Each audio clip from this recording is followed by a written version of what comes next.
Alors, il faut dire aussi que c'est complexe aux États-Unis parce que le relais est très culturellement ancré au niveau universitaire, mais quand il s'agit c'est très américain, c'est eux qui ont introduit les courses de relais. Absolument, les premiers relais étaient situés ce qu'on appelle les Penns relais, historiquement des relais universitaires en Pennsylvanie, l'université de Pennsylvanie. Et à partir de ce moment-là, eh bien, il est compliqué dans un continent aussi large que les États-Unis de pouvoir rassembler les meilleurs sprinteurs plusieurs fois dans la saison. Alors, nous allons maintenant suivre le 4x400 mètres, la première des séries. Le Canada n'est pas est au couloir numéro 3. Il y a le Tchad en point de mire, il y a Madagascar et à l'extérieur le Sénégal. Le Canada-Québec est forfait dans ces deux courses, donc 4 concurrents. Et en principe, les 4 devraient se qualifier pour la finale, à moins qu'il y ait les 3 premiers plus les 2 meilleurs chronos. Enfin, en principe, les 4 ont de bonnes chances d'aller se qualifier. Pour le moment, donc, c'est le Tchad qui est en tête. C'est une petite surprise, mais ils sont pas restés en couloir là. Oui, les concurrents ne sont pas restés en couloir. Comme il y a moins de 8 personnes. Il y a cette possibilité quand il y a moins de 8 concurrents de se mettre dès la fin du premier virage. C'est quand même un point intéressant à signaler. Alors qu'ici, donc, le Sénégal est en tête et que il y a eu un abandon. Quelle catastrophe. Il était pourtant parti très très bien, le concurrent tchadien. Il abandonne. Alors que le Sénégal, à la première transition du bâton, est en tête. Ah non, c'est le Tchad maintenant qui est repassé devant. C'est Madagascar qui est repassé devant. En fait, il n'abandonne pas, il a fait tomber son bâton. Et donc, il est parti le récupérer, ce qui est autorisé par le règlement. Il doit se repositionner à l'endroit où il a perdu le bâton. Il a été le chercher, puis là, ça compromet ses chances quand même de réussite. 150 mètres de retard sur un 4x4, ça ne peut pas se rattraper. Ça fait pas l'ombre d'un doute. Ça va. Mais on a une belle bataille ici avec les Sénégalais qui ont un excellent parcours, vraiment qui se détachent maintenant. Ils ont 7, 8, 10 mètres d'avance peut-être. Derrière, Madagascar a un excellent comportement aussi. Et le concurrent du Canada vient en 3e position maintenant. Donc dans le sillage des Malgaches.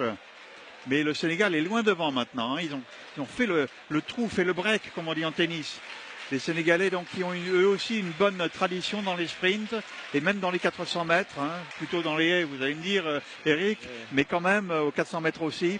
Une foulée souple, ample, belle allure, ce coureur canadien, ce coureur sénégalais. Très belle foulée, vraiment très déliée. C'est impressionnant. Et là, il ne va pas laisser tomber le bâton, lui, j'ai l'impression quand même. C'est une erreur de débutant quand même, j'ai jamais vu ça. Jamais vu. On voit le bâton tomber dans les transmissions de relais, mais j'avais jamais vu un coureur perdre le bâton en route. Il avait gardé à main gauche le virage ici. Alors là, le relayeur sénégalais est parti un peu lentement, tant et si bien que son concurrent malgache vient lui montrer ses semelles. Et voilà qui est un avertissement, à moins que ce soit un concurrent sénégalais qui soit très en dessous des capacités de ses partenaires. Là vraiment, ça montre qu'il y a une grosse différence de niveau entre les 4 relayeurs sénégalais.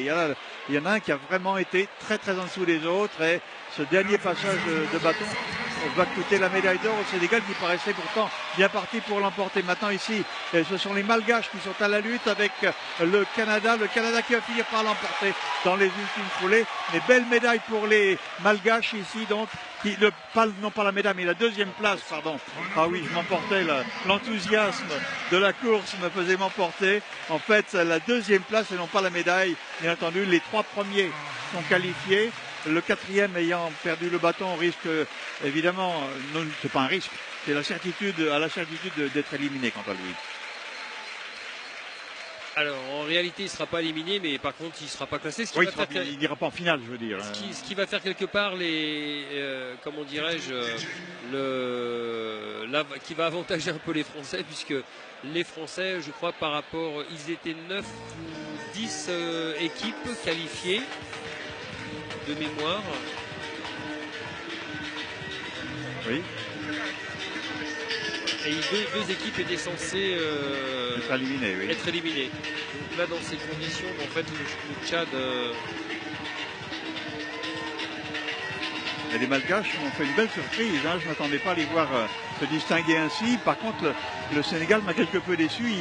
Il manque un 4e coureur de 400. Là, hein. Alors, je ne sais pas quel était, je ne sais pas si le 400 mètres tout à l'heure à la finale présentait un candidat au 400, mais comme la finale du 400 mètres a précédé le 4x4, en fait, ils ont dû composer avec les forces en présence et assurer l'essentiel pour permettre aux coureurs qui ont participé à la finale du 400 de pouvoir récupérer pour la finale de demain qui devrait être... Ayesu Ata, le Canadien, lui a couru les deux. Hein,